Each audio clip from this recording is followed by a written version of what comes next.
Just because you're paranoid, it doesn't mean they're not out to get you. Vyzygoth's Grassy Knoll continues. The Grassy Knoll. Well, actually, it's the untamed Grassy Knoll because on the last Friday of every month, we do a monthly show, myself and Adam GORIGHTLY, and we call the Untamed Grassy Knoll. And on this last Friday in November, it's no different. We're going to have in hour one a discussion with Andy Colvin, who is, we talked to him when he was in West Virginia. We're going to talk a little bit more about some of the things that went on there, some interesting things. And then the second hour, we're going to have back on Allen Greenfield and pick up where we left off last time around. So Adam may or may not be with us at this very moment. Adam, are you there? I am here at this very moment. Well, some things never cease to amaze me. So, also, before we get into the first hour with Colvin, is there anything that's new, like, for instance, the publishing of your book and its availability right now? It is available, my latest, James Shelby Downard's Mystical War. You should have got a copy in the mail by now, did you not? You know, you might have, honestly, but the way things are nowadays, I go up to the box, the P.O. box, like once every week. It could be sitting up there, but I have not gone up yet, so I don't know, but I'll let you know when I come back tomorrow. It should be arriving any time, yeah, and it's now available. I put an advertisement for it on my blog recently, and it's up at Amazon. So, yeah, it's out there, and I'm starting to do a few interviews about it here and there and hope to do one with you here sometime in the near future. All right, lay the title on us and tell us a little bit about it, please. Once again, it's called James Shelby Downard's Mystical War, and it's all about the life and times of James Shelby Downard and taking some of his theories myself and kind of running with them a little bit.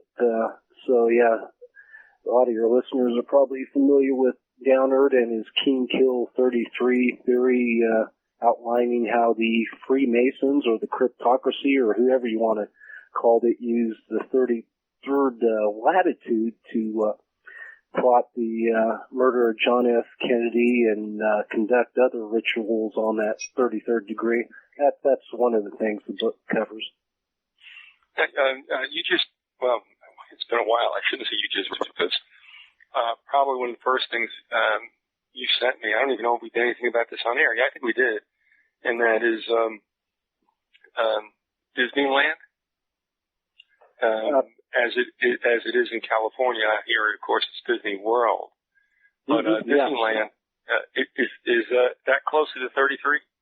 Oh, exactly. And I've been entertaining having another guest on who's actually written a book about Disneyland in the 33rd latitude called Latitude 33. His name's Walter Bosley. So I think it might behoove us to do a show on my book and his book at some point. If you're game. Yeah, shoot me. Oh, no. Yeah, and it's one of those days. Yeah. I don't know if Colvin, you here? Yes. Oh, amazing! Andrew Colvin is here. Actually, we can call this episode the Untamed Mothy Knoll tonight. The Mothy Knoll, yeah. I saw what you said around. That's great. You can use it any way you want to. I just want to warn everybody about this, as I do every year. But probably within 48 hours, the Grassy Knoll Christmas show, or rather the Xmas show, VII, will be up and available. So everybody be aware that that's coming out. Number 7, believe it or not. So we'll have a good time with that. And, of course, kick as many institutions in the knee as we can. All right. I want to thank Jim out in Illinois for making this happen and for all the new stuff that we see out there. That's scaring the hell out of me. But it seems most people have been able to get to the chat room, I assume, and are listening to this right now. So I was ragging time a little bit until perhaps everybody got in there and settled. If we can, swing it over to Andy. You came on while you were on the road, and we incorporated that show into the the All Saints Reformation Day marathon that we did a little while ago. Actually, probably at the beginning of this month, in fact. But there were some other interesting things we couldn't talk about too much, and one of them, of course, centers on that smart box, or whatever you want to call it.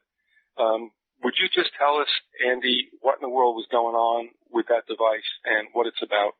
Yes, that is a radio, AM, FM radio that's been modified to cycle through the spectrum and stop at prominent signals and just give you a second or so of audio and then move on to the next one. Well, okay, that's still not going to do. So it's still not going to do. The thing is, you didn't treat that device as a legendary 8-ball where you just ask it questions that can answer yes or no or something about. Exactly what did you get back with regard to feedback? Was it audibly English, and were they sentence fragments? Were they, grunts? What was it that you got from the box itself? And what is actually the real title for that? We call it Smart Box or Ghost Box. What should we refer to it as? It was originally called the Frank Box, and now the generic versions are called the Ghost Box. And all right, now it's got a lot of randomness to it. Sometimes it gives you a longer string of words, and then sometimes just little pieces. And then it also gives you the ability, if you're into EVPs at all, and I can't say it's really something I've thought much about, but you can pick up other things that maybe aren't coming from a radio signal. It's like a radio station, but sometimes voices just come across tape players and things like that, and always have. And there's always been a subculture of people interested in that, and this is kind of has that same capability as well. All right, so give us an example. I mean, you did so during the show with the Frick brothers, and before we go any further, that kind of sounds like a made-up name or something from a Gene Shepard book. Tell us about the Frick brothers and what their involvement was with the Ghost Box. Yeah, what the frick? Somebody had to say it. Frick you. Well, they have, I think they started off as ghost hunters. I'm not exactly sure, but they probably were coming from that, drawing on that part of their history when they picked up this piece of equipment. And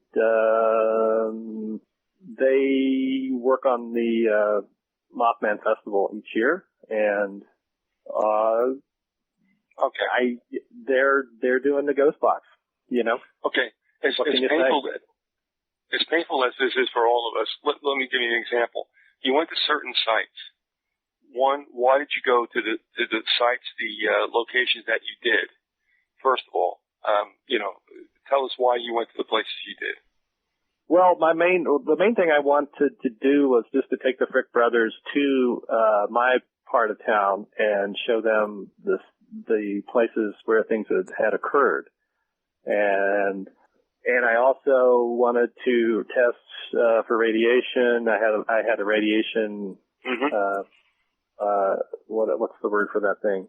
It's not exactly a Geiger counter. It adds up. It chirps and it tells you how much. It's sort of like a Geiger counter, but it's a smaller version. And when you're taking on, I was going to say, so when you're taking on more rads or whatever, it starts to chirp even with more intensity, correct? Just like somewhat like the Geiger counter. Yes, if there's enough radiation in the area to be a hazard, it will chirp. It will start chirping, and it will chirp faster if there's more of it. And we were getting like 3 chirps a minute, right there at the bottom of Woodward Drive where Manson and Sara Jane Moore lived. And then I got the same thing in Point Pleasant when I was in the TNT area.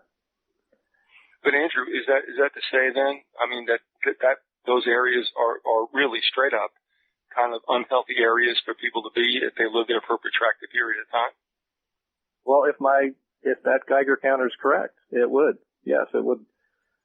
It would eventually probably cause some health problems, I would think. Could you conjecture as to what the source of that would have been? I mean, are there power plants nearby or anything like that? Well, there's not supposed to have been anything nuclear in either place, but as my research has gone along, I start finding more and more clues that maybe there were. One of the little synchronicities I came across in the last couple of weeks was in the where was that note? There's a book about the Brotherhood of the Bell, which is this Nazi program to develop the bomb, and it got transferred over here to the States. They don't exactly know where it went. Some of it may have gone to South America. But one researcher who's been trying to raise an alarm about the area between Point Pleasant and Charleston, the area called Midway, it's midway between, that this was an area where they were doing a lot of Brotherhood of the Bell research. And sure enough, that would be near Institute, where you have that long history of collaboration with Standard Oil and the Nazis making the synthetic rubber. And that in Germany, the synthetic rubber plant was also used as a cover for uranium enrichment during World War II. So it could be that they were doing the same thing in Institute, which has all these mounds. It was once covered with mounds too. And when we were there, we visited one of the mounds that's right next to and also West Virginia State College, one of the first black colleges, is right next to it. And this was an area that was once owned by George Washington, who was part Huguenot, which has a Northern African history to it.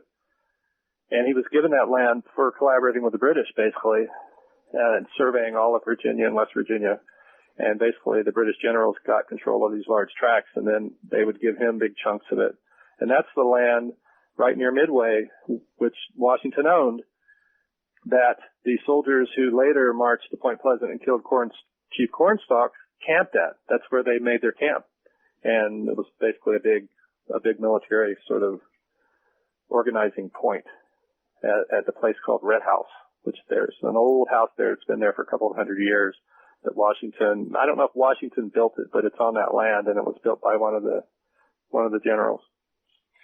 And this is really what began the whole Mothman situation, didn't it? Yes. So we took the ghost box to Midway, and I had driven up there the weekend before just to check it out, and I saw a house, and I thought, that's the place. I was just a random intuitive feeling. Went back. It was abandoned. A lot of these places are abandoned now. The Manson house, Sara Jane Moore's hasn't sold in a long time. Harriet's house. And there was this abandoned house. It felt right. We came back with the ghost box, and it told us that it was his home. And I think would be fun to go through this transcript, actually, Viz, because, I hadn't really gone through it until tonight, and there are really some amazing things that were said by the box. Yeah, no problem. And does this go beyond what you just sent to Adam and myself? Does it go beyond that transcript that you sent us about, 2 weeks ago? Well, no, I think I sent you all of them. Okay. There's 4. There's Magic Island, Charlie Manson's house, Sara Jane Moore's house, the place where we saw Mothman and the various where Harriet we all sort of saw the same kind of entities in that work. All right, we have a question for you in the chat room, and it says, I would assume this might be with reference to the Brother of the Bell, I don't know, but Granny in the chat room wanted to know if you were talking about Joseph Farrell. Yes. Okay, and she added later on, as the researcher of the Brotherhood of the Bell.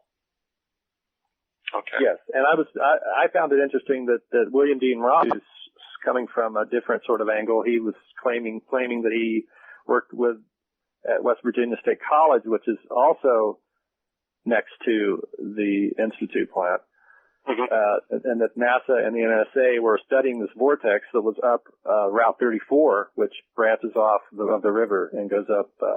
It branches off near Midway and goes up to a town called Liberty, which is where supposedly this vortex is.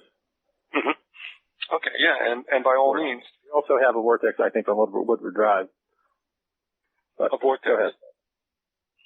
Now, how do you explain vortex? I mean, are we referring to something like a very hot spot? Yeah, it's just a catch-all word for it, I think. Okay. Yeah, so if you would, I think it's a good idea if you could go through the transcripts because, again, folks who are not privy to this, and I know that we spoke about it somewhat when you were on the show, not everybody heard that, and I don't know.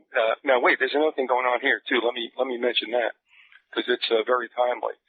You at the same time you were out there that you did the interview with me from West Virginia, you also were the subject, I take it, of a documentary, or at least of a documentary show that did a segment on you. Is that correct? Well, they did a show on Mothman. Voyager is a big show in Europe that has a live audience, and then they show these clips and things that they shot on site. So it's very flashy and big budget, and so they were there. It's RAI Corporation. They're a big media conglomerate in Europe. Mm-hmm. And so that was interesting. And I also talked to a husband and wife in Cincinnati who saw Mothman, Mothman right after Hurricane Ike in August, in mid-August there, when we will often have a lot of paranormal things going on. They said a really large Mothman flew down and blocked their view. He was so big that they couldn't see the house across the street. He flew out, and then 3 more came in behind him, and they were black and wispy, which is a lot of times you will have these. There's a lot of stuff in the paranormal world and literature about these entities coming up or being formed by swirling clouds of black mist. You mentioned that August is an active period for the paranormal. I don't know that we've talked about it. We might have, because you remember better than I. We've done like 1,000 million shows. So, do you have any idea why August is an active month? Oh, it goes way back. It may have something to do with the Nile. Did the Nile flood in August, or was the Sirius? There's some astronomical alignments that month. Okay. The dog star Sirius is prominent. It's called the Dog Days. There you go. Yeah. Yeah. Hey, I've kind of got August on my mind these days. I'm doing an update to my Manson book, and of course, August 8th and 9th are when the murders went down. I wanted to ask you, Andy, before we get into this analyzing these transcripts, how close did Manson and Sara Jane Moore live to each other? And what years, were they living there that overlapped? Well, we know it was World War II, so, and I'm pretty sure Manson would have been somewhere between 8 and 12 in those years. So he was born in 34, so, 42 to 46. And they lived, what I guess would be 2 city blocks from each other. Mm-hmm.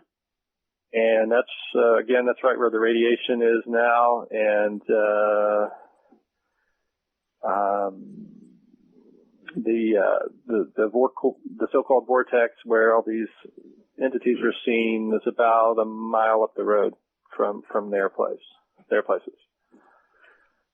So do you think this vortex was being used by us humans to kind of use that energy in some way, and possibly, whether it was MK Ultra or who knows what was using that energy to control Manson and Sara Jane Moore? Is that a possibility?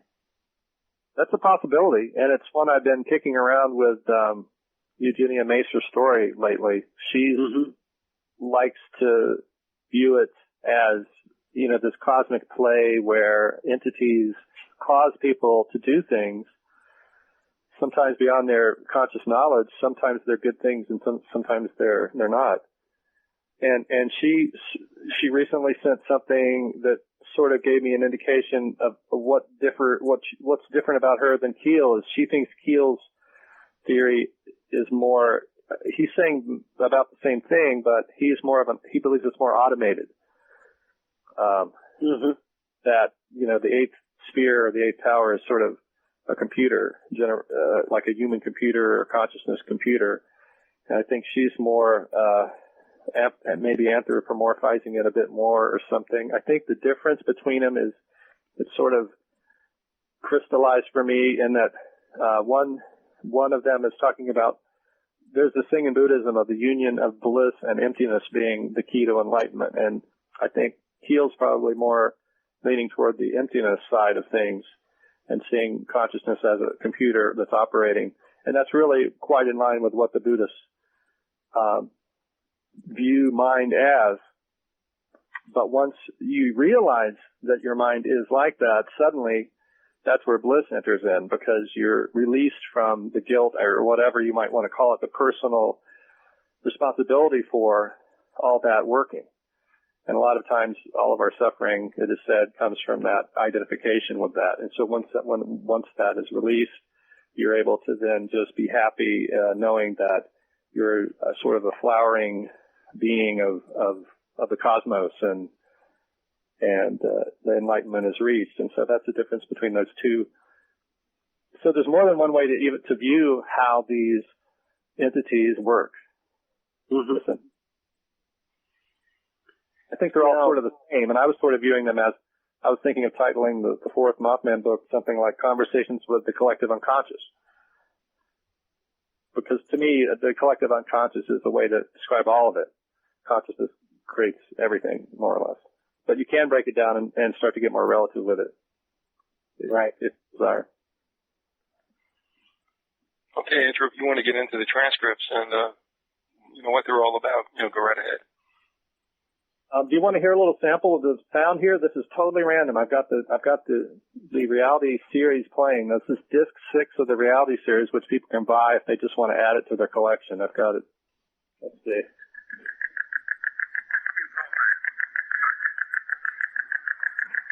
Did Indrid know? Did you know Charlie Manson? Did Indrid know Charlie?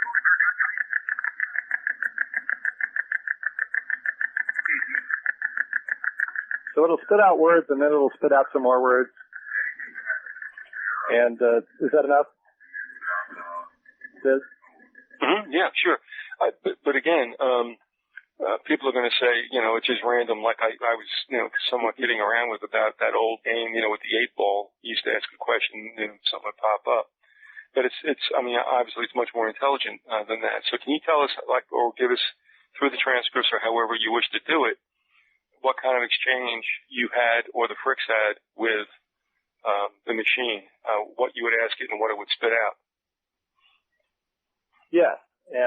When we were at Magic Island, where the bridge collapsed in 1903, and reported paranormal things have happened there, we were asking. I had had a vision of it when in 2002 I'd had a feeling about this murder occurring there. And then 3 days later, I'd driven by, and there was somebody being pulled out of the water. But it seemed to correspond with a past event where someone from Harriet's house had drowned while living at her house. And so I've still always asked this question, sort of trying to get a better handle on what can a vision be both past and future at the same time. And so I asked, was it a vision of someone at Harriet's house that I saw that night? And the box says right around the corner.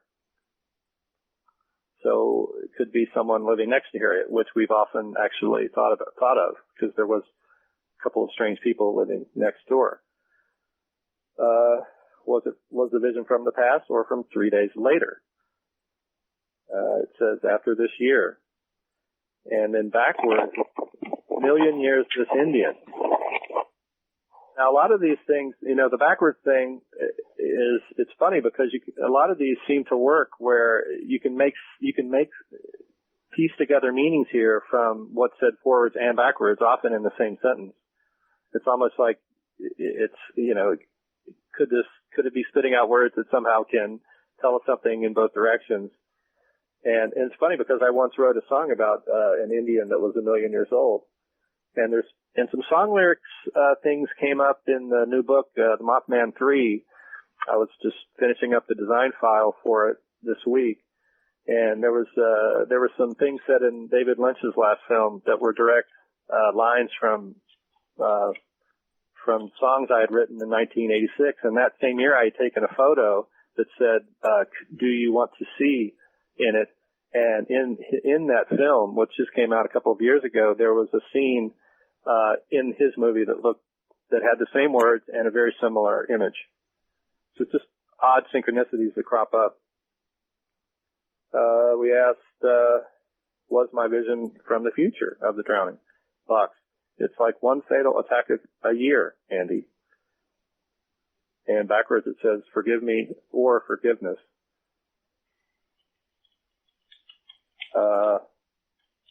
Was the bridge collapse here in 1903 allowed to happen? It says one of the dangers of Microsoft and Word. Did the coal companies cover the island, which they mowed the island over and filled it in? Did they do that to hide anything? And the box says, I can. Did Indrid work for the Rockefellers? The box says, person exists. Sold soul. Force.com. And then it started talking about a chill confrontation system. And Tim Frick asked, and I asked Tim, what did it say? And he said, confrontation system. And then the box said, the nail right on the head. And so I said, it's a cool thing. I like this. It says, I love conventions. I love what? Conventions, as if we were having a little convention. Oh, okay. We went to Charlie Manson's house. We said, did Charlie live here? What can you tell us about this area? This box says, former Treasurer Secretary John. Was Manson affected by the radiation in this area? And the box says, oh, and you have your shark. Yeah. Then it said, Smite Cleaver. And backwards, which sounded like me in Seattle. Smite Seattle. Cleaver? Smite Cleaver. As in Beaver Cleaver? Yes. Okay. And it's as if you might smite Cleaver, like hit him or something. Sorry being a smart ass. This is fascinating, Andy. Go on. What's causing the radiation? Box. Someone started shooting, which is actually the truth. The radiation was caused by, people needing to make bombs. What did the radiation do to Manson? Box. A doctor and a lawyer. Was it mind control? I asked. Box. To reduce the tax. Planning was very cooperative. And I said, very cooperative? The box says, last night I went to and then music from the Twilight music played. So it was like it was saying, last night I went to the Twilight Zone. I said, that sounded like the Twilight Zone. And the box said, that's a problem. Got it on tape. John said, are we in the Twilight Zone? And the box said, Capitol Station. I asked, who was the doctor that controlled Charlie? Was it Dr. Hartman? Because Dr. Hartman had been mentioned in Charlie's interview in 1994. Box says, he is so right. Who was Charles's father? The box says, Benchley, which isn't too far from Biddle, which was the guy that I've been saying it probably was. I asked, who was controlling Charles? Box says, we all know that, Indrid Cold. Was Manson controlled or just nuts? And I said, is this house haunted? Sometimes I wouldn't respond and we'd ask another question. And it said 1 in 4. Sort of that it's similar to that 3-in-1 combo, Mothman thing that we've sort of been seeing. 1 large and then 3 smaller. Does Manson have anything to do with Mothman? Box. When humans begin. And this is something you and I, Adam, have been talking about, these mounds being possible incubators for humans, for other entities.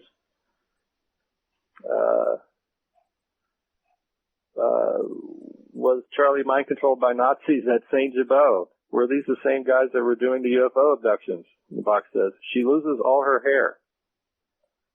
Do the Rockefellers have anything to do with Manson? And the box says, org a child.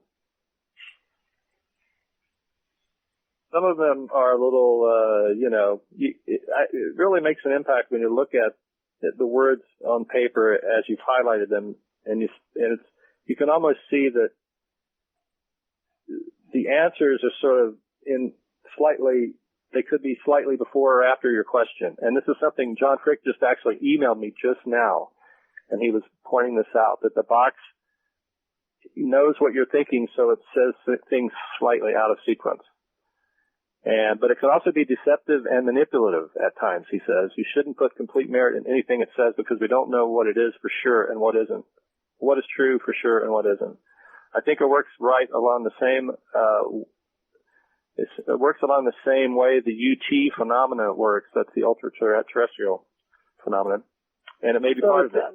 Andy, it's kind of like working with somebody who's psychic as well, you know. They're just picking out little pieces of, this whole matrix that's around us. You know, they don't have the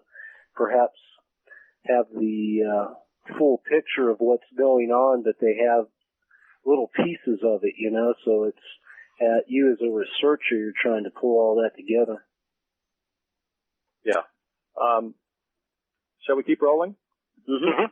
To Sara Jane, why did Sara Jane shoot at Ford, and was it to help Charles Manson or the Rockefellers? Fox says Montgomery. And Montgomery's up there near that Union Carbide plant that the Jonestown folks emanated from. Was Sara Jane a patsy for the FBI? Fox says ABC News. What was her involvement with Patty Hearst? Fox says on Fox Radio. I said Fox, and the box said the risk looks into the causes. Was Patty Hearst in Cleveland? Fox says, and admits. Did Patty Hearst know Tanya Derberger? Fox says, NBC. Did Indrid know Sara Jane? From baseball, the Seattle, the box says. Did Indrid know Charlie Manson?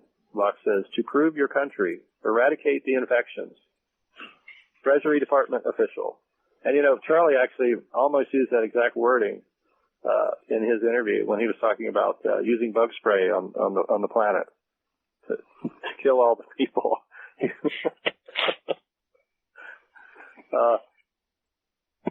you tell us anything about Sara? Fox says Indiana before heading the Carols from Fox. Can you tell us anything about the radiation in this area? Rhodes case. Like Rhodes, John typed it up like Rhodes Scholar, I think. Mm-hmm. Is there some connection between Crowley and Sara Jane Moore? Fox, there's a guy, Columbus, Ohio. I said, Columbus? 3 hours of looking. Pretty good job.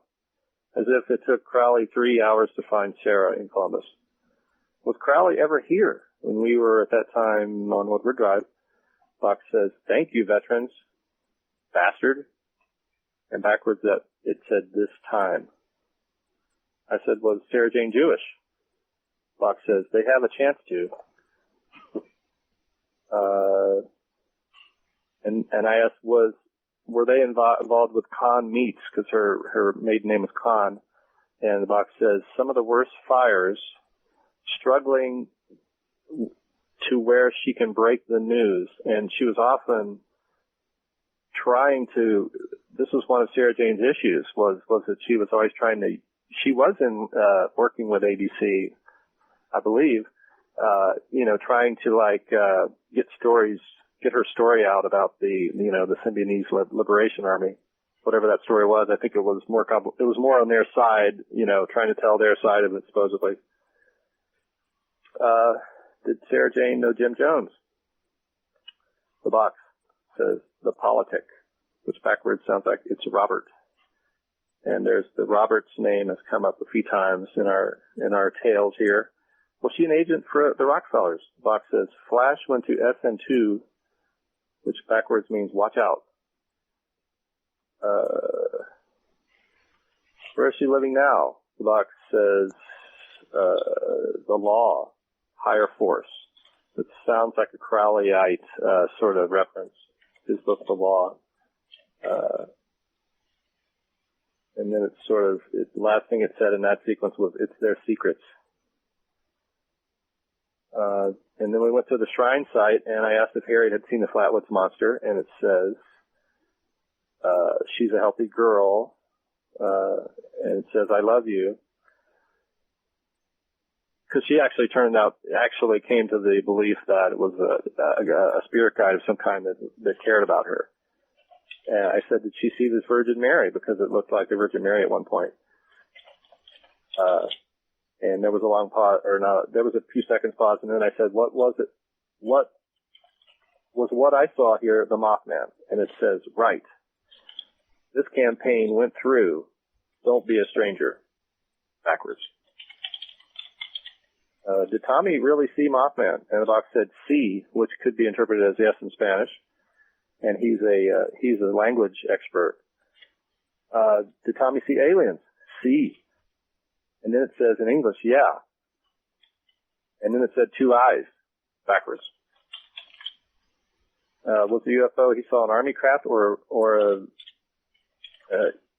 like a ET or kind of ship or a naturally occurring ship? And the box said he can circle, and then it paused and said relationships. And then backwards it would have said space in shield. The night I was staying over with Tommy, were those real aliens? And the box says John. And I said, were they the little people? And the box says, why? Sterile. And I said, this is an interesting part. I said, was Mothman there that night? The box said, this is Christ. And then I asked, did the thing I saw in 1973 follow me home? And the box says, yeah. And then he must, as it had to follow me. And then backwards, that reads as Thomas. And I've often wondered if it was some spirit that was related to Tommy. And I asked it, were the beings we saw in 2002, these misty things we saw there, were they mirrors of ourselves? And the box says, reaction-like, which seems to be, a kind of answer to that.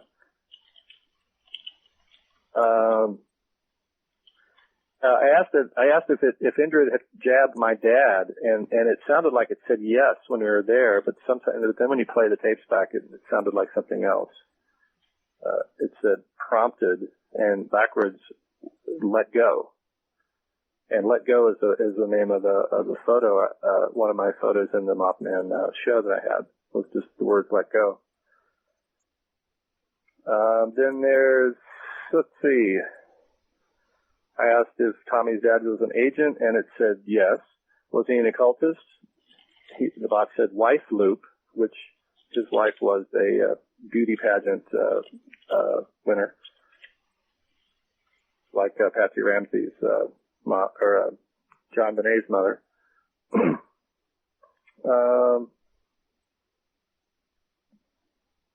And just there's some more things here, but they're interpretive in a way. Again, when you highlight all the words that it said and you look at them all on the page, you can really start to see that it does seem to be communicating, but it's kind of jumbled and a little off here and there. And a lot of the words, it's weird that Seattle would come up twice. The name Frick came up several times.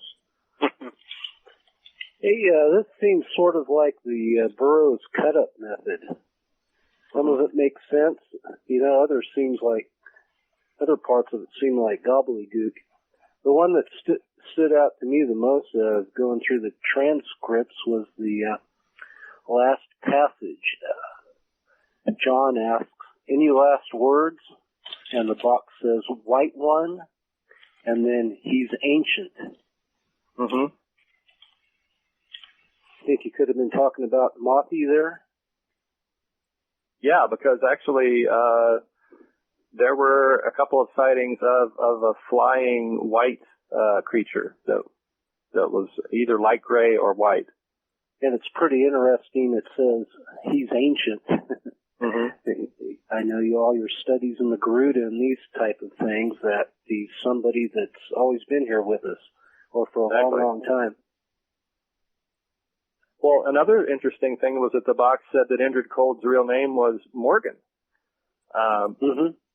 And because, I guess it said Johnny. It said Johnny Morgan, essentially. And Morgan is the name. I was just randomly opened the Mothman prophecies, and there was a part in there where he used the pseudonym Morgan for the psychiatrist who examined Woody Derenberger.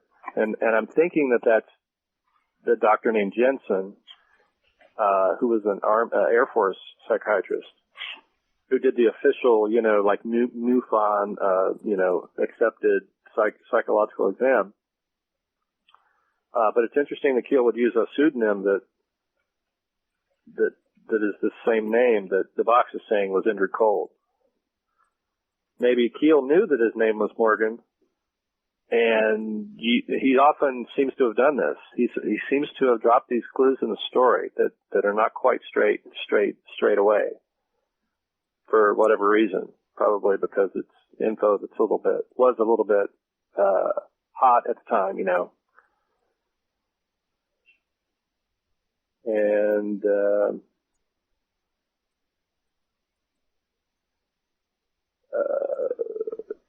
we asked if Indrid hung out with Allen Greenfield, and the box said he's dead. It said dead, and then backwards it said he's dead, which is what Greenfield's been saying, all along. A lot of times it seems like the answers of the box relate to what the person you're asking about would say about it. Not necessarily an answer that is coming from some objective place, but a subjective place. We'll have to run that by Alan. He's coming up after you. Yeah. It says, did Indrid hang out with Gray Barker? And the box says, we are, in the backwards, sorry, as in no. Mm-hmm. And we asked, it says, at one point the box says Moth, and then backwards town.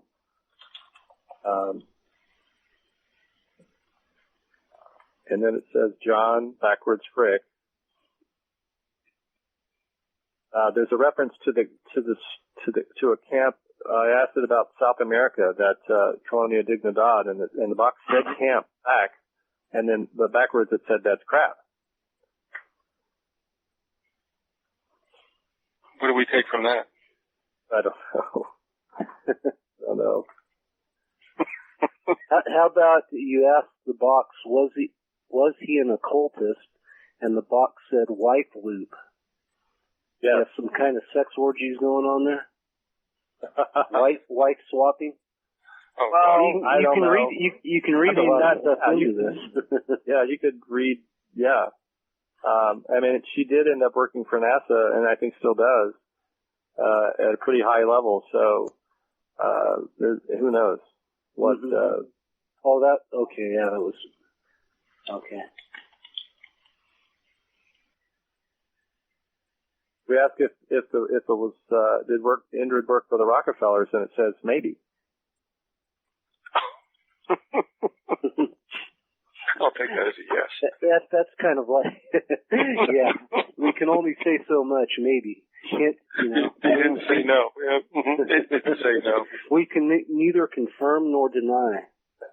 Yeah, when I asked if he killed my dad, the box said, doubt it. The box has a sense of humor then, huh? Yeah. So yeah, we did that was a fun thing. And I think what really kind of got me going, about this trip was realizing that George Washington had owned this long stretch of land, in the middle of the two towns we've been talking about, and that, now they have, the big energy sort of, there's a big dam in the river, there's the Amos power plant, all these towns, like Eleanor, which is where Derenberger was picking up packages at the police station, it's laid out in some kind of Masonic semicircle. It's just odd for a West Virginia town to have that kind of a thing going on. It is right there where this red house is, which is this old, you'd have to think this is a Masonic stronghold. because we're talking about the British, the British Army owning it and giving some of it to George Washington and the DuPonts. I mean, that's probably how, because Washington was buds with the DuPonts. He partied with them. So that could be how, he may have actually owned, the TNT area. That would be one theory I would come up from this without anything going yet, but he may have owned that land as well and then given it to the DuPonts, or some deal was made. You have any idea what latitude that's on? Well, 33rd, of course. No, I don't know that. No. It's going to be 40. Another thing. 40 around there. Well, the guy who's written this book, 33 Latitude, I'd like to interview. He says it's a pretty wide range where a lot of this activity happens between the 40th and the 30th latitude. So there's a pretty large range there, according to his theory. Mm-hmm. Well, one thing you mentioned at the outset was you were talking about the amusement parks. Mm-hmm. When I made a point of going through these towns that Peter Levenda had claimed was Manson's, hangout town. I guess it was where his uncle reportedly lived, assuming that was really his uncle. That's Canova, West Virginia, which is along the Ohio, down further below Point Pleasant, and went through there, and I noticed that this would have been an area with a lot of mounds as well, because there are still some references to mounds there, and there's a Masonic Indian order, a Native American Masonic lodge called the Red Men. I think it was Lodge 11, and they were Mohawk, and I was surprised to see that there was a Mohawk tribe down there.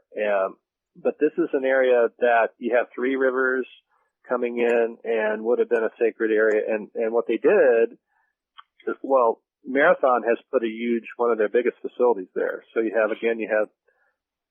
your Standard Oil offshoots setting up shop on the mounds, and then an amusement park. And this was an amusement park built by one of the guys who locked into the Rockefeller oil thing back in the late 1800s. His name was Camden, and he became really powerful in West Virginia and sort of was their guy in West Virginia. And he built that amusement park there.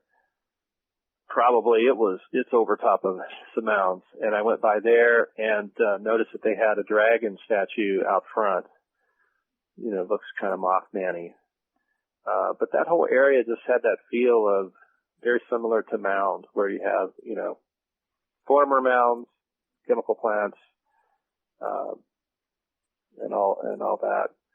I think there was a rubber company there as well, a rubber company, and Star Bank, the pentagram. We had talked earlier about the pentagrams that everyone's putting on their homes there, and even the bank there has a star on it, and a lot of more Chase banks are opening there too.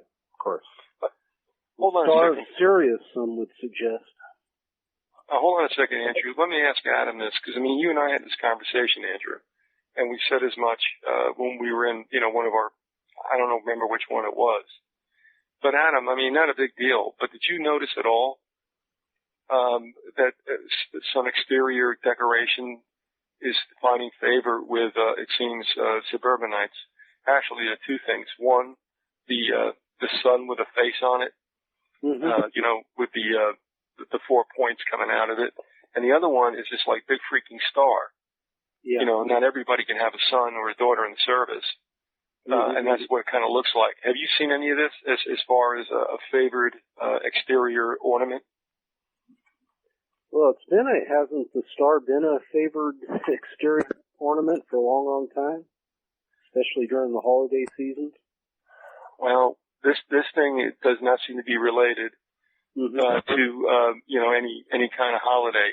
It just seems. I'm noticing it in my neighborhood because Lady Biz and I ride our bikes, so often through the same places that when it goes up, you kind of just notice it. I can only speak to that little microcosm. Yeah, based on that, I'm just saying that it looks like for some reason these people have it. And I feel like going up and asking them, like, what's with the star? And just seeing what they say. I mean, why that? Why not a dachshund? I have no idea. A lot of people were pointing it out in the latest presidential campaign. Didn't McCain and Palin have a Sirius-type looking star as part of their campaign? Oh, yeah. Yeah. Chris Knowles did a lot with that. Right. And also with Sirius, and that's what we're talking about now. Let me just throw this out too. I mean, we don't have much time left, but folks, if you want to ask a question, and I'm sure there's a lot of things we didn't ask of Andrew, you can call the 888-333-9009, 888-333-9009, and let me add this because this is the last night we got it. So if you're going to use it because we're going to lose it. So anyway, feel free. I got something for Andy. Okay. Yeah. Have you ever had the opportunity to talk with Charles Manson? I haven't. I've always wanted to. I'm a little afraid to be investigated, or whatever they might do if they find out I want to talk to them. Well, if you have some questions, I might be able to pass them along. I don't have Charlie's ear per se, but I know people who do. All right. So think about that. If you have half dozen or a dozen questions, maybe I can get them through to him. I got a good idea. Why don't the two of you go? I've got some trivia. Yeah, huh? This little thing, I mentioned DuPont just a minute ago. There's another DuPont plant in Illinois, Seneca, Illinois, which has been having Bigfoot sightings for decades, I think. They're just seeing Jim. in his hairsuit. One of the things I noticed... Jim when he forgets to shower. Ooh. Go ahead, Andrew. Volvo has a new bus in the world's biggest bus system, which is in India, and serving millions of people a day, and it's called the Garuda. The Garuda bus. The U.S. Navy's Electronic Attack Squadron 134 is nicknamed the Garudas.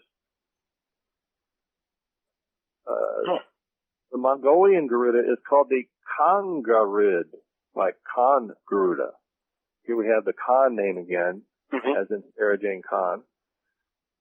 A little link with Christ and wouldn't say the Garuda so much, but the Garuda symbol, it sort of is very, very similar to the Hippocrates caduceus, or the caduceus, or Hippocrates' symbol. The guy on Hippocrates sort of morphed his way into the caduceus by means of this snake that's twirling up as the cross, bites Hippocrates on the shoulder, and the Hippocratic Oath comes from this. But Hippocrates was bitten by the snake and then healed himself as a way of healing the patient. And I actually interview a guy in the Mothman 3, which is coming out here at Christmas. It'll be uploaded, and they're going to be printing it out here in the next couple of weeks and getting the test prints out and so forth. But he does this in not only in real time, but in the dream state. He takes on the illnesses of people who are very, really on the verge of death, and will writhe and sweat and go through agony for a couple of hours, and the people get better. And it also works on animals. But it's very similar, I think, to the concept of Christ dying for others' sins. That thing where he's taking on your guilt or pain or whatever. Your sin. They're sort of similar. The symbologies are similar. Did you know that Kinsey, the sex doctor, went to see Aleister Crowley? Yeah, you knew that. This is all that for you guys. And so, where are you going with that? Related at all. It's just a random note. But this is from Craig Himbichner. Is that how you say his name? Yeah. Himbichner.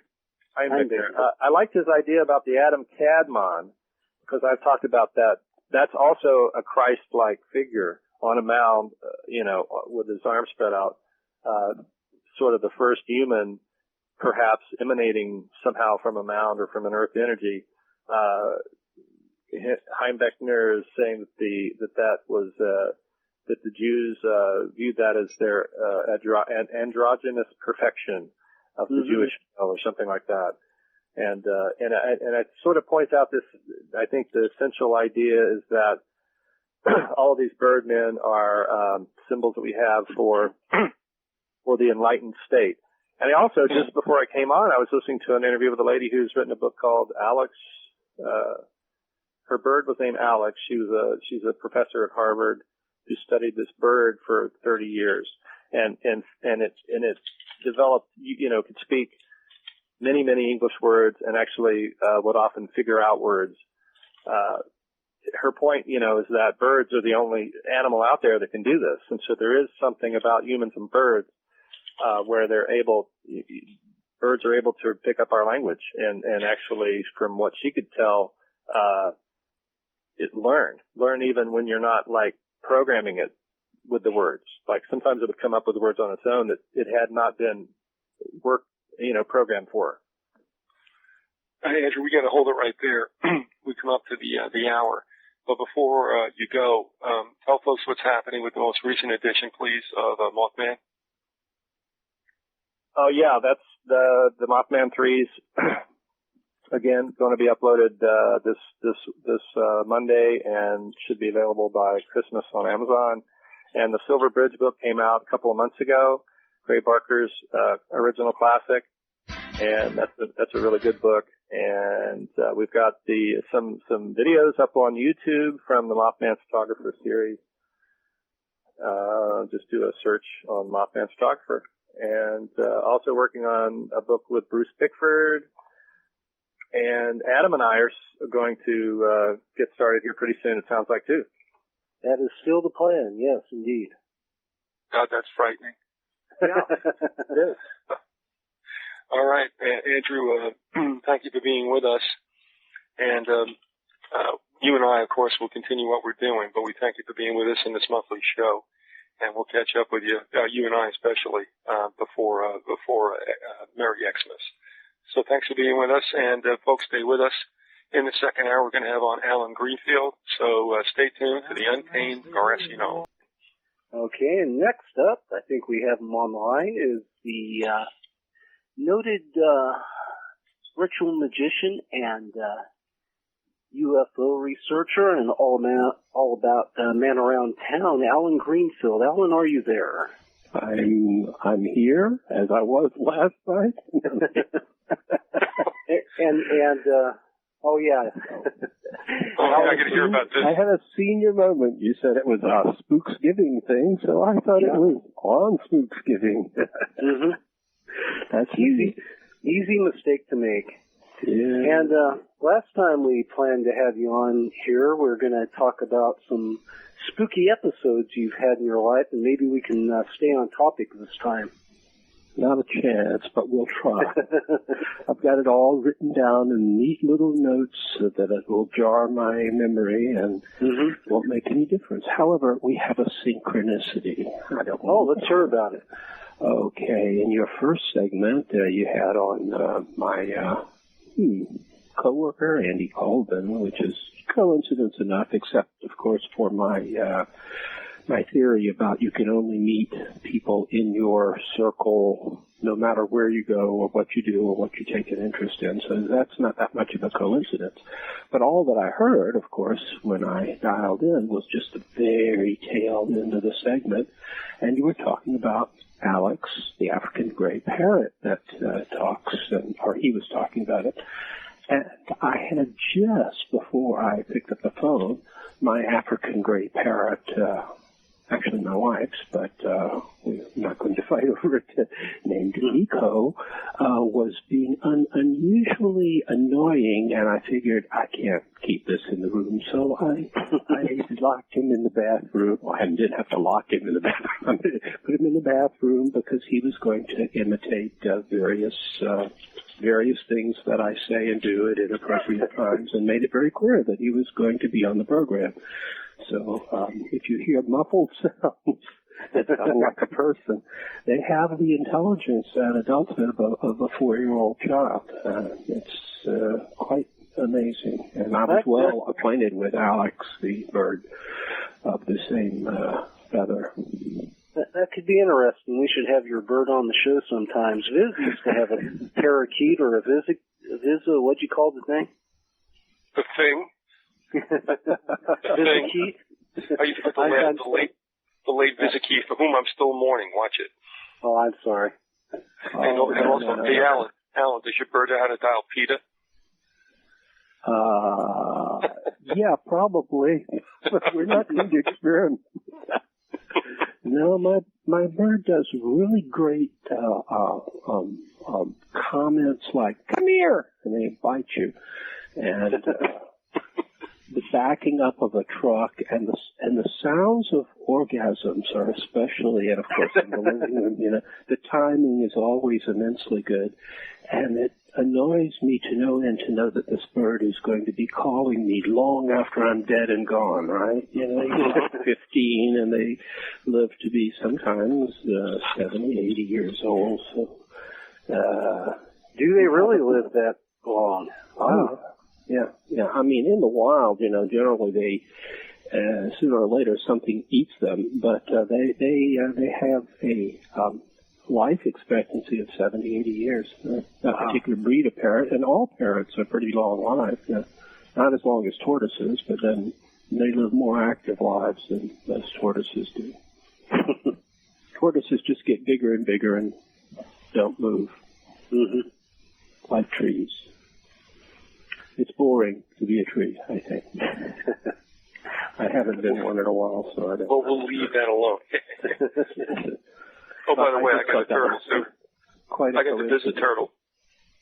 Oh, you do? Hey, the visit turtles. We call him Rodan now. The thing's gigantic. And I don't know what I'm going to do with him. It's weird to know, as Alan said, you're going to have a pet that's going to outlive you. Yeah, they just get bigger and bigger, and generations come and go, and people will carve their, the date on their shell, and they're gone, and they're dust and ghosts, and the thing is still sitting there chewing away on the same piece of lettuce. It's just, there's no justice. Yeah, long after we're all gone, make such a big deal about our lives here that they'll be sitting there saying it was a thing. Get over it. The mammals, they came and they went. Hey, talking about spooky stuff, when Andy was on there, he was talking about this ghost box thing. You familiar with that? What that is? Ghost box thing with a description like that. I don't know how I could be ignorant of it. But it's this box they have been taking. Andy and some of his acquaintances, I guess their name are the Frick brothers, but they've used a lot of different ghost hunter types. Have used these boxes, and I'm not sure what the exact term is Andy calls it a ghost box, but it kind of, Viz, are you there? How would you describe this thing for Alan? Well, it's based on a box developed by a gentleman whose last name is Frank, and that's the prototype.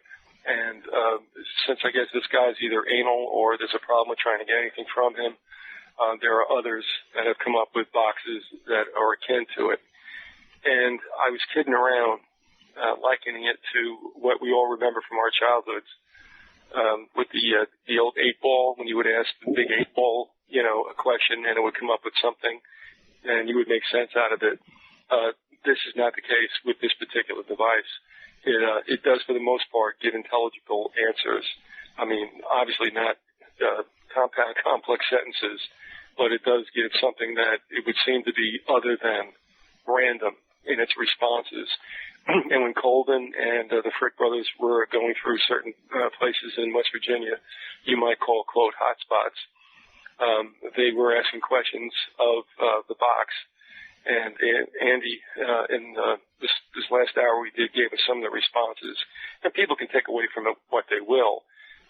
it was interesting though when I spoke to him and Frick, the Frick brothers on location, and what they were getting. It was kind of neat. So Alan, as best as anybody can explain it, there seems to be something of some kind of intelligence. You holes in it if you wanted to. I guess it depends on where you want to come from. But apparently this box was based on a gentleman whose name is Frank. And obviously doesn't want to play nice with other children. I wonder if it was Jacob Frank, the messianic figure of the late 18th century, early 19th century. No, I don't think so. Well, it sounds high-tech, like a high-tech version of a dowsing piece of equipment. And if it finds these power spots, and I know that Andy came across one that I kind of put him on that I think may be a big key to not only Mothman in West Virginia, but other, let's call them apparitions for lack of a better term, that seem to frequent certain areas. And that particular kind, going back to at least to the Flatwoods Monster, which is early 1950s, if my memory doesn't fail me, there's a little town called Midlands or something like that I had indications as long as 20 years ago that was where Indrid Cold lived. And I said nothing about it while he lived there because I didn't want him to get lynched or something, but or alternately members of the town start on a witch hunt and start lynching each other. But the spot is still there, and it's a portal. I think that's what Andy was talking about with this. It's called Midway. Is that what you said, Alan? Yeah, that's the place. Yeah. And I figured it out purely using the cipher, the Ufonauts, and the names that were given out in the course of the whole Indrid Cold story, which was the planet name Lamulus and the name Indrid Cold itself, his sidekick Carl Ardo, and there was enough information there that I was able to come up with a specific place. But the problem was there were, as West Virginia is prone to be, there was more than one place that had this name. So I gave it to Andy, who knows that area much better than I do, and he ran it down and has the vortex there. And that to me, I mean, I can't speak to this device, but the device indicated that was such a place. I'd like him to put it on Mount Arabia here and see what would happen, because my guess is it would explode. But there are definitely these vortices. Is that the correct plural? Yeah, who's going to challenge us on it? Let's face it. Yeah, so vortices that things come out of and things go into and things happen around, and you can use them to make things happen or even conjure things up, which actually the most recent thing that I'm going to bring up happened in such an area. Most of them are in more spontaneous areas, though.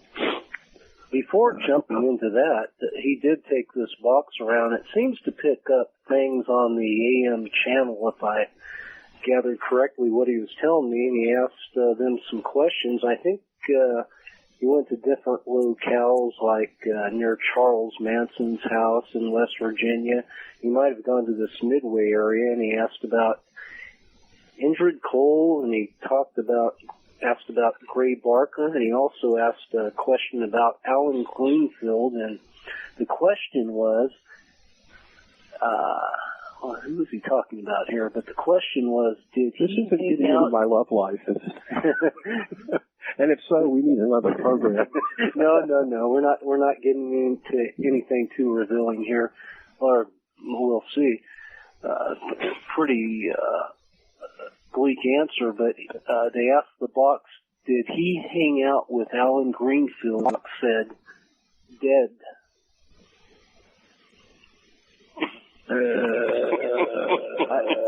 I don't know where that leads. I don't know where that leads us. Let me back hang out with Allen Greenfield. I want to know if I'm dead or who is it. Maybe he was talking about Indrid Cold. Let me back up a little bit here. No, Indrid Cold is not dead. He's not in West Virginia anymore. Yeah, that's who it was. The first question along this line was, did Indrid hang out with Gray Barker? And the box answered, we are. And then he said, did he hang out with Allen Greenfield? And the box answered, dead. Yeah, I know exactly what that means, and that is accurate. What does that mean? What it means is that I never met Cold myself, but my intermediary who took this information and went out and found this little town in West Virginia and talked to the guy, or whatever he is, he is rumored to be dead, and I have good reason to believe that he might be. I don't know, because he's one of these men of mystery, and the last I heard he was in Tibet. No kidding. I mean, and if he goes, he's older than me and very adventurous and has been in many a tight situation. I wouldn't be at all surprised. And I haven't heard from him in several years, but I get the message. It isn't me that's dead. I'm still alive, and I intend to stay that way longer than the bird. This sounds like an electronic voice phenomena box. Yeah, I understand. Yeah, got it. Okay, I know exactly how that. Perhaps similar to that, but I get the impression if it works on radio waves, then yeah, that makes a lot of sense. Yeah, they have to use it, or it's better used. I think, when I talked to him, I thought it would be better when it was less frequencies being used, since a lot of stations are sunrise, sunset stations. But he said, I think he indicated it was better when there was more activity. I don't know how that works exactly, but I thought they might use unused frequencies, but it seemed that it was better when it was a higher period of activity, and it wasn't necessarily any better when you got into an after dark situation. Yeah, well, my guess is that it would probably be like an intercom, only in the sense that an intercom you can hear very clearly within a range of 1,000 feet or whatever, but any further than that, you're not going to hear it at all. If you come into one of these vortices, Dallas is on the air, so have I lost anybody there? Dallas is a Philip K. Dick creation. I just want to explain to the audience, and you should read the book and all of his other books in order to understand what I just said, if you don't know already. I picked up on your reference, Alan, but I might have been the only one. Yes, well, Dallas doesn't live here anymore, but he does broadcast from a remote location, a really remote location. And we're avoiding ghosts clearly here. We're afraid to go back to the mist of time, back in the Wayback Machine. It's 1965. I tell you what, Alan, if you don't mind, Colvin came back in. Do you mind if he speaks to with more authority as to deal with that box? Is that all right? I completely object, but I have no control. I do not control horizontal, vertical, or audio. All right, despite that.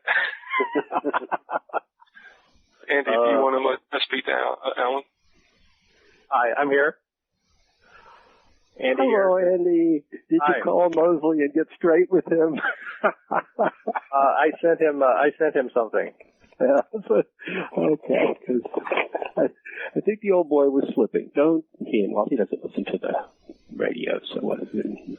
Anyway, we were talking about your box. Spirit box. The Frick brothers. I didn't even know the box was going to be used, and they showed up with the box, and there we were. So we did it, and it was totally spontaneous, and I mean, the general feeling that I got at the end of it was that John was saying that it seemed to respond to my questions, like maybe more than other people he had tried it with. So, whoever you have your own energy field, so maybe that and the vortex or vortices that you were in amplified it even more. Yeah, definitely when I go there. So maybe a mountain and follow it around. And I even have a couple of better places that you can find some really, really interesting spirit phenomena, not unrelated to Mothman, at least not in appearance.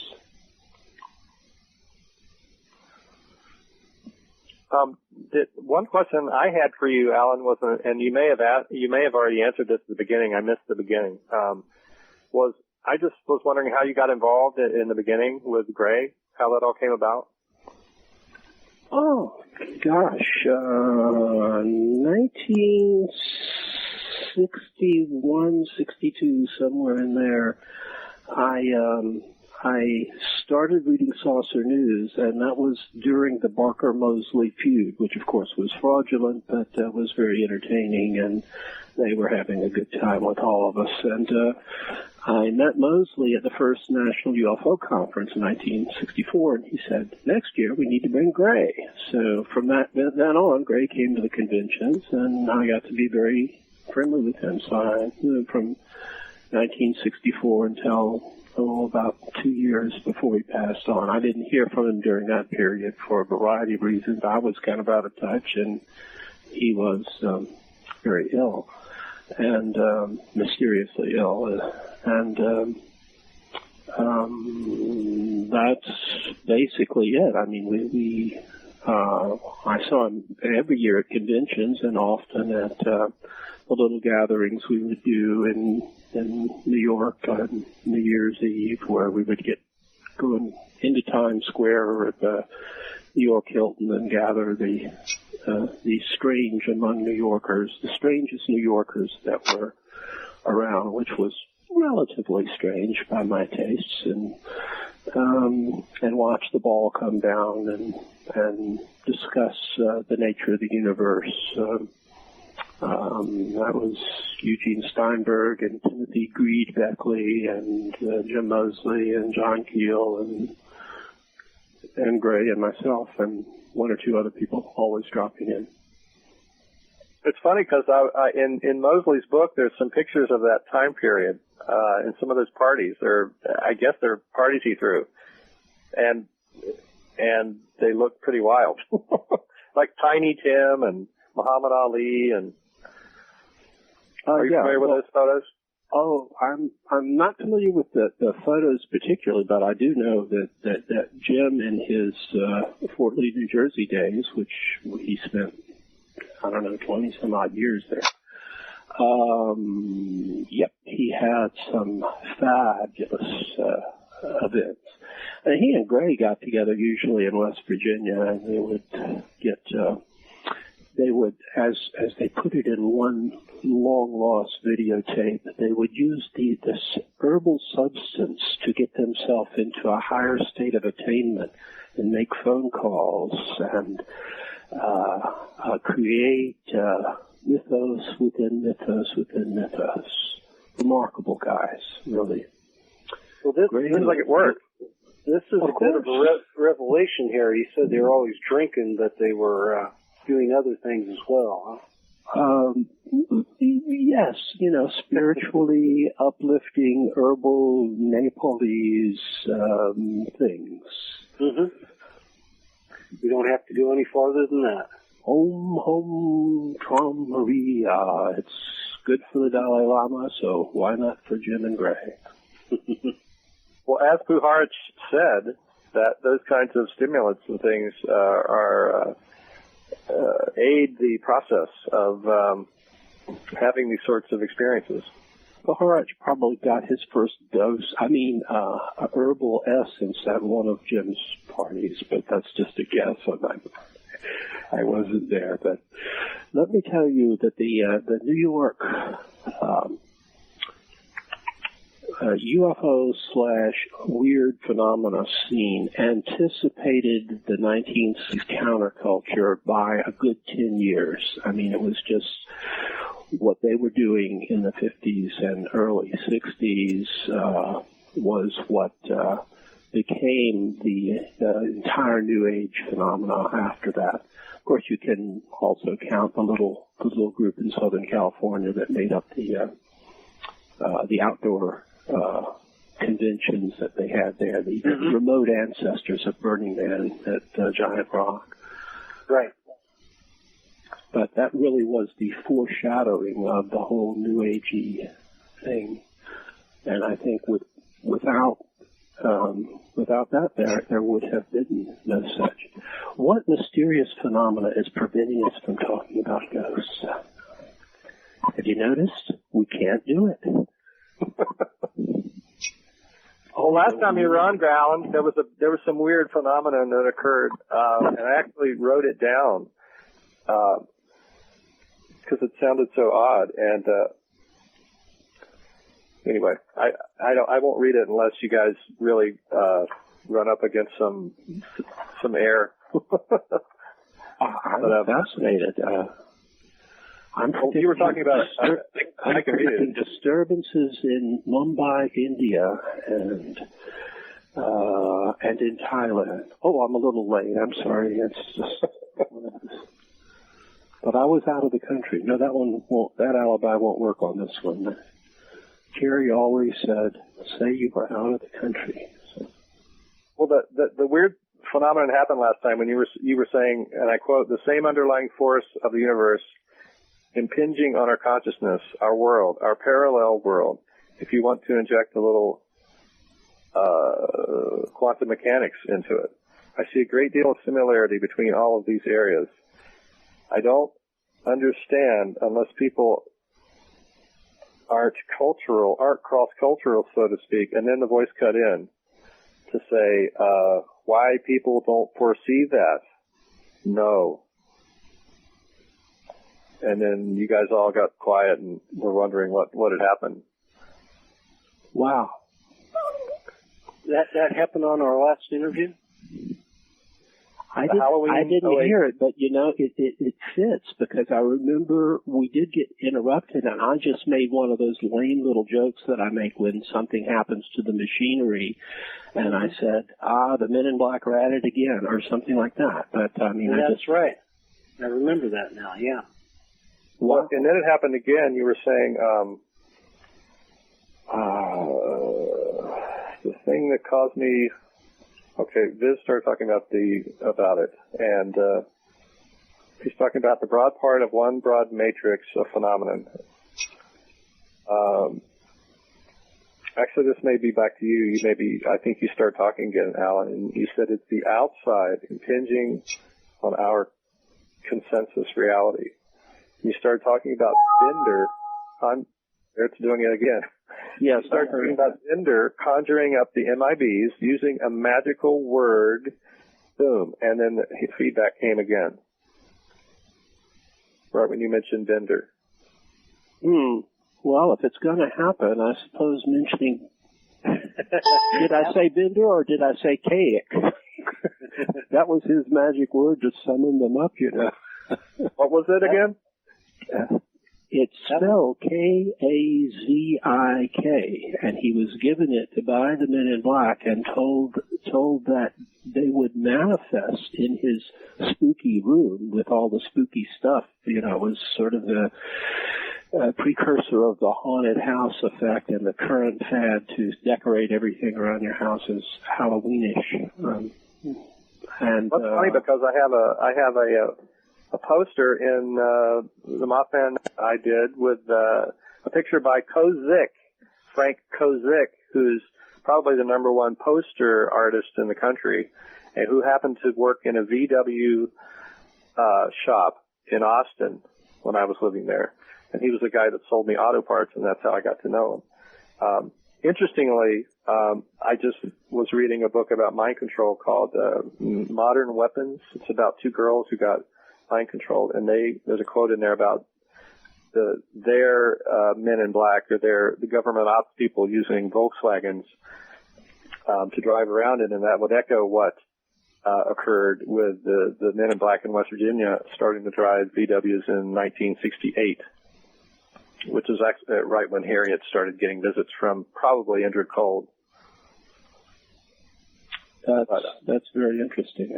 And a comment on something, but 10 years before that, a UFO was seen over what would now be metropolitan Miami, but which was out pretty much in the Everglades then.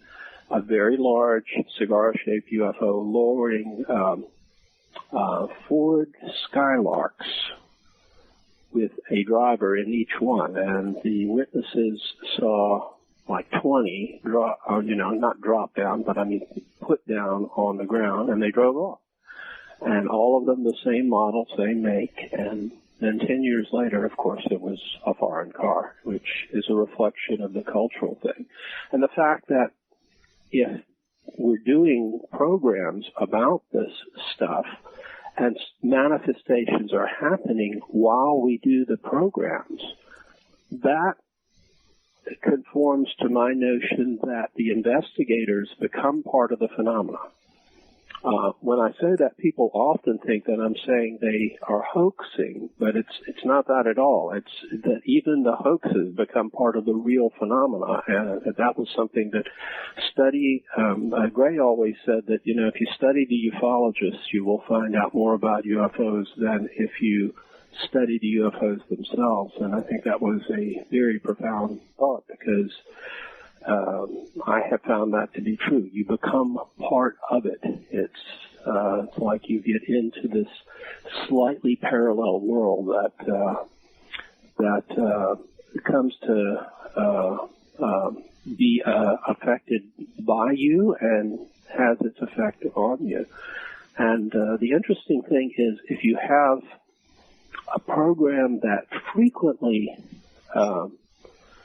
explores this type of area, you will have that type of phenomena happen.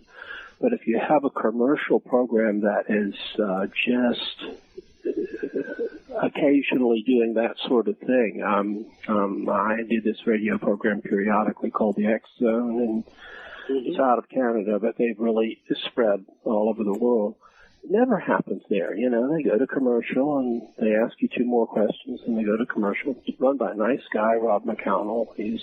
But it never gets beyond, the surface stuff because it's going to commercial every 3 minutes. And, it's mainstream media is what I'm saying. And you don't get any odd effects no matter what you're talking about.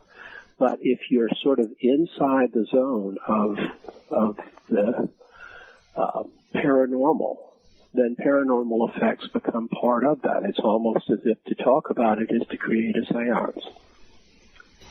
I've been going through some of my old episodes of Untamed Dimensions, editing them and getting them ready to put on an archive page, and I revisited the episode we did on Kerry Thornley, and there was a weird instance in that as well that was kind of like an amorphous blob landed on the program and weirded out the sound. And I remember I had to call back in. I think you and Synchronous 23 did too.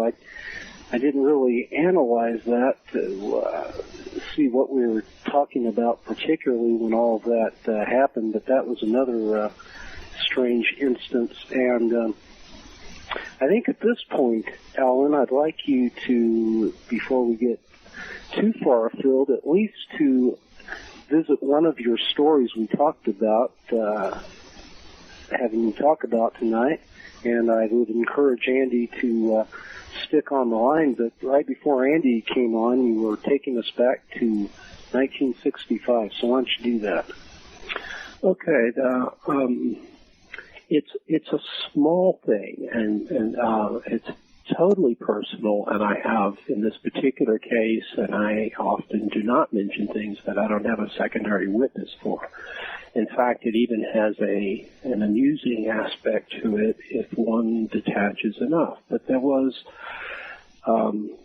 network television show. I believe it was on NBC, which I was very interested in seeing because it was called The Stately Ghosts of England. And in those days, it was very uncommon for there to be anything on television that at all took seriously any kind of apparition phenomena.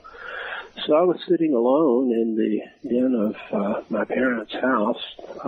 I should say that I was, what was that then, 19. So, and wide awake. It was like 9 o'clock at night. And I had watched about half of the program. And from an area of the house where no persons were, I hear this howling sound, this unmistakably coming right from the kitchen/laundry room to my immediate right, and loud, very, very loud. Well, being the brave, intrepid world traveler that I was, I jumped up and started to run to my father because I was scared beyond all imagining, uttering every prayer that I knew. And I was everything but losing control of my bowels and bladder. So I get to the steps and I thought, no. Maybe I'll just go take a look. And I looked, and there was nothing there. And I really was interested in this program, so as my heartbeat slowed back to something like normal, I sat back down, and fascinating program. It had one of the first pieces of film footage that I ever saw from a professional crew that had a ghostly phenomenon that was not, in fact, I think I still have that on a piece of videotape somewhere that was not easily explainable, and they in fact had no explanation for it. In the middle of doing a documentary on ghosts in stately houses in England. About 10 minutes later, again, second time. Now keep in mind, I am pumping adrenaline at that point. I am trying to watch the program, but I am as tense and alert as people get in life-threatening situations. The same howling sound, clearly inside the house, not more than 10 feet away from where I was sitting. I freaked. I could not imagine that. I went through every possible rational explanation for that I could, and there is none. Now that isn't a big thing. It's just me. I went through, could it be an auditory hallucination suggested by watching this program? Well, I never had anything like that happen before or after. And if it was an auditory hallucination, it was a good one. Boy, it was as real as anything gets.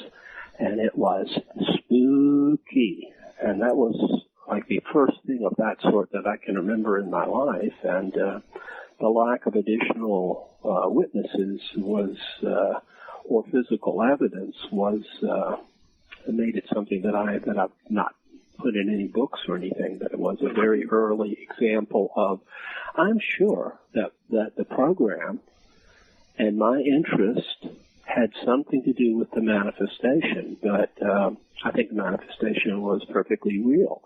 The house could not have been haunted.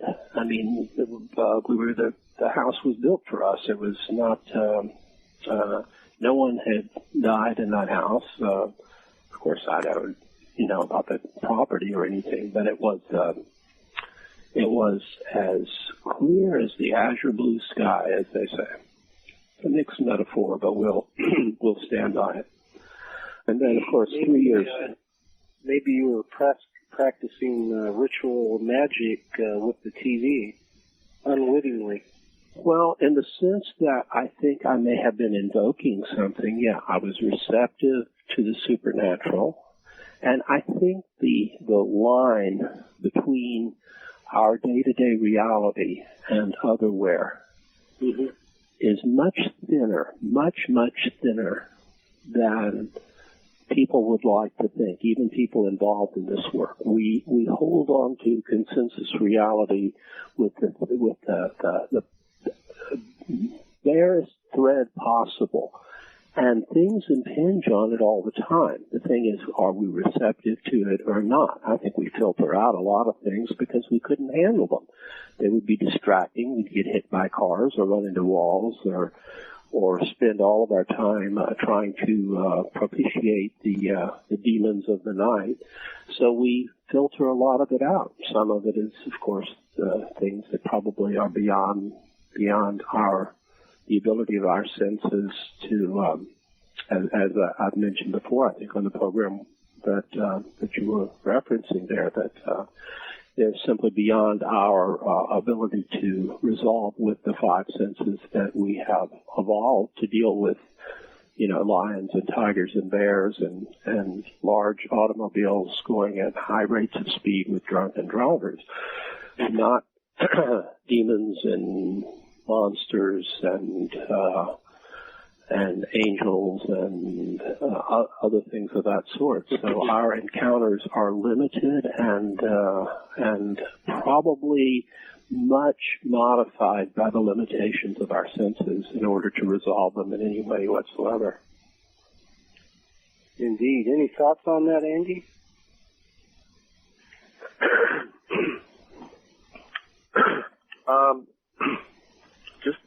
Not really. Alan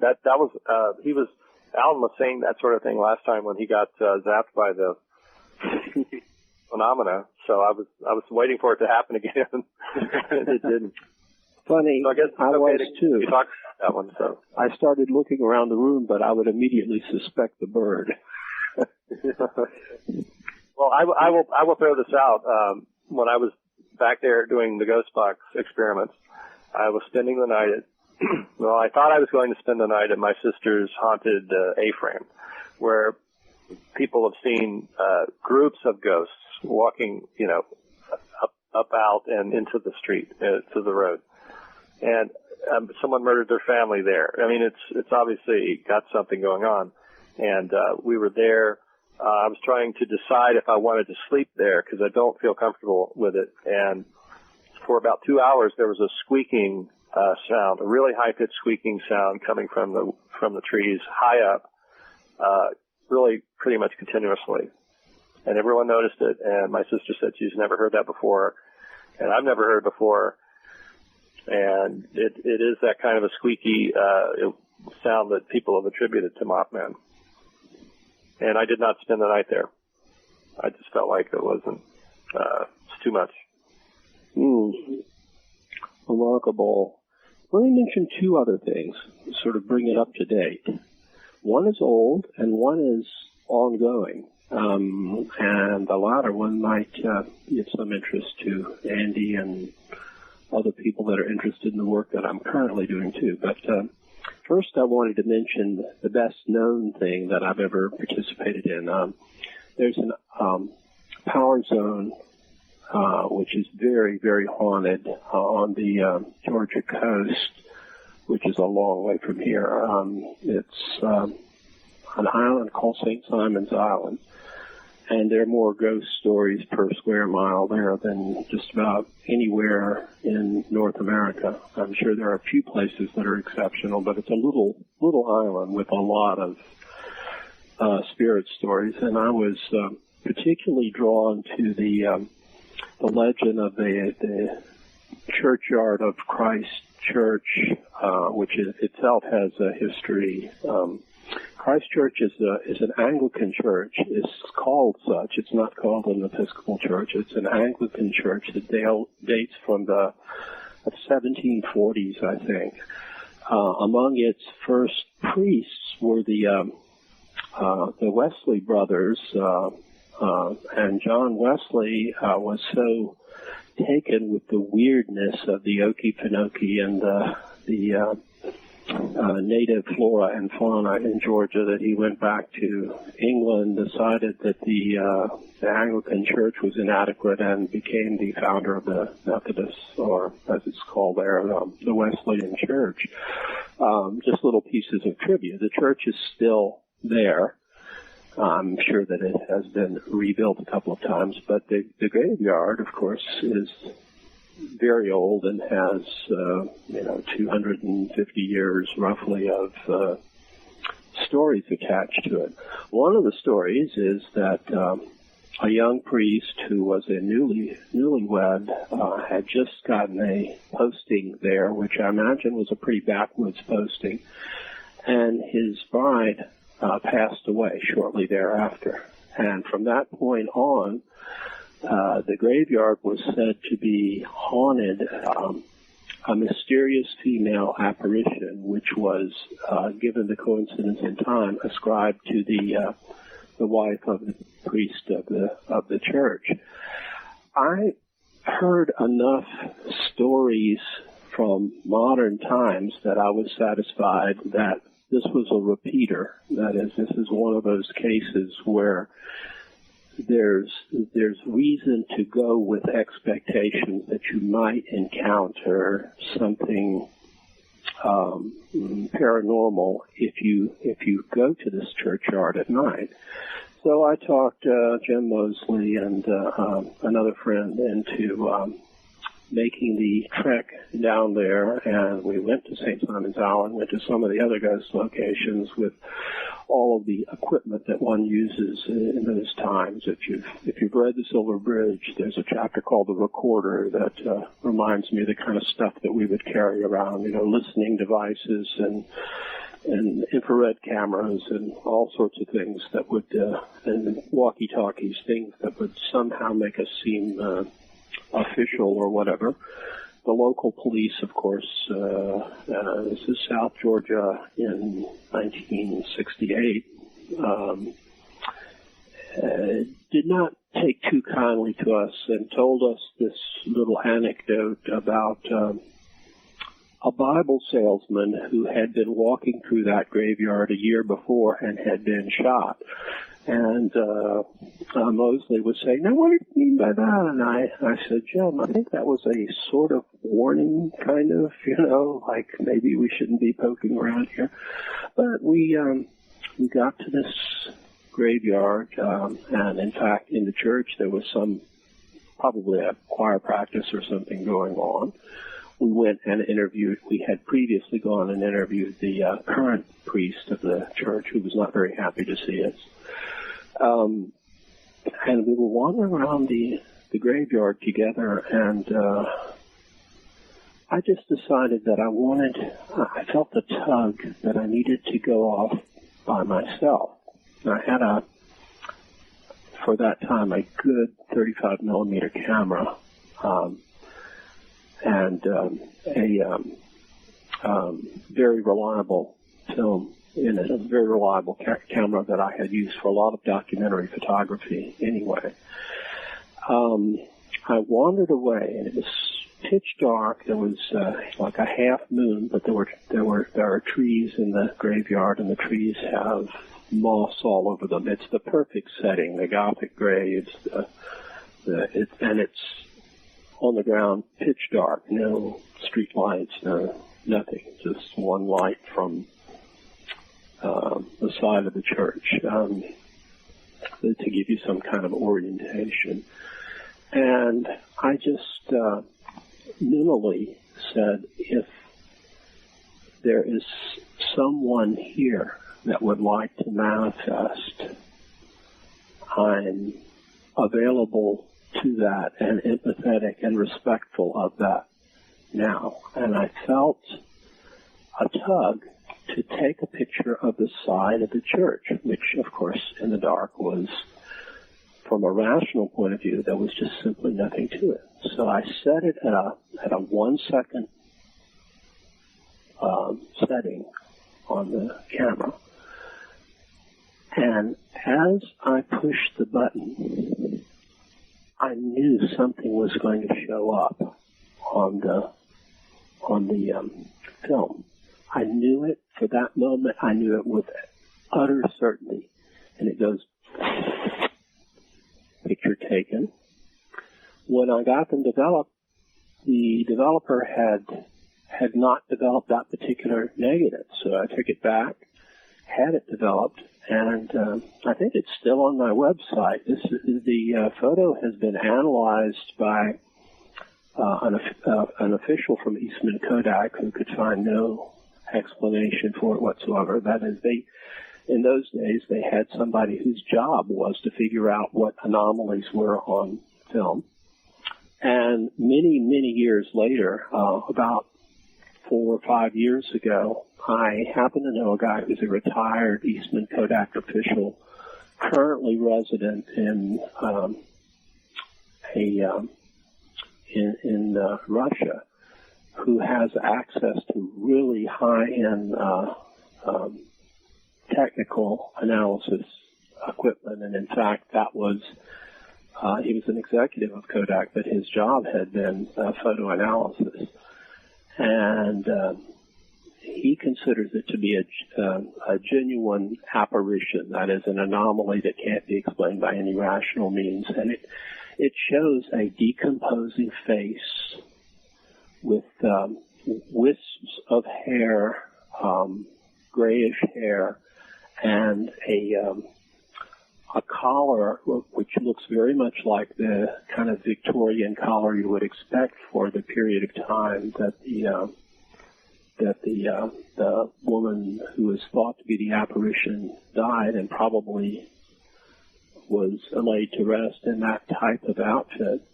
Only it's about 8 or 10 feet off the ground, and that was quite an experience. And the fact that it was a 35 millimeter camera meant there was a negative to be analyzed, and it's also the resolution is sufficient that you can blow it up all kinds of ways and play with it, and it's quite something. I mean, what? I can't tell you. I even entertained the thought that was the period where Ted Sirios was very much in fashion, the photographer who supposedly could make things manifest on film just by mind control. One of the things that the amazing Randy claimed to debunk, and he tried his debunking thing out on me and Gene Steinberg once, and I figured it out the second time he did it, and Sirios has been watched by people from all angles, hundreds, if not maybe thousands of times, and nobody's ever detected any kind of fraud. So maybe something like that, but definitely something paranormal going on there. And finally, I'm currently involved, as people who follow my blog or whatever are aware, with a series of ritual magic and consecratory activities involving the so-called point shods, a lot of which we do on Arabia Mountain, a power spot near Atlanta. Actually, Atlanta has gotten near to the mountain. The mountain was pretty remote when I first started going out there. And when we have an event, we raise a lot of energy. And on more than a few occasions, the so-called orb phenomena has shown up in photos that seemed not to be of any natural origin. Now, what to make of that, other than we're just producing some kind of ectoplasmic manifestation as a byproduct of the work that we do, because I've seen things like that.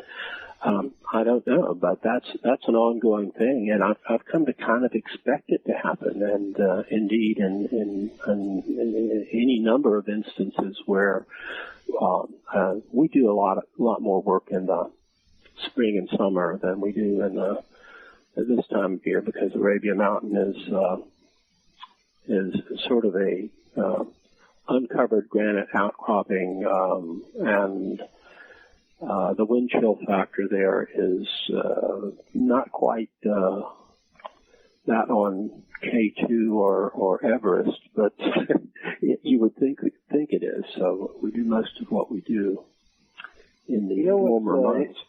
Interesting. I've been to the Integratron several times. Have you been there, Alan? I haven't been there, but I know what it is. And let's put it this way: I know what it purports to be and what it looks like, and it's. I tell you, that the orb phenomena in photography happens again and again with different people I've known, just taking random photos there. Those orbs are all over the place. Now, that doesn't surprise me at all. I think they have something to do with power spots, and it depends on which type of theory you go by. And one would be that the power spots attract or inherently have these types of living energy that we perceive, or even our photographic equipment perceive as circular objects like little UFOs, for lack of a better term. The other is that we create them in spots like that through the power of the mind, which is amplified by the nature of the power spot. And in the case of that particular curious structure, I would say that it's a man-made power spot, but I think it's very near Giant Rock, is it not? Giant Rock, it's within 2-3 miles. Well, that will do. I would say that itself is a power spot. Mm-hmm. I didn't hear that. And there we got the MIBs once again interfering with our interview tonight. Andy, you still with us? I am. Do you have any closing thoughts? We have a couple minutes there. Hello, Men in Black.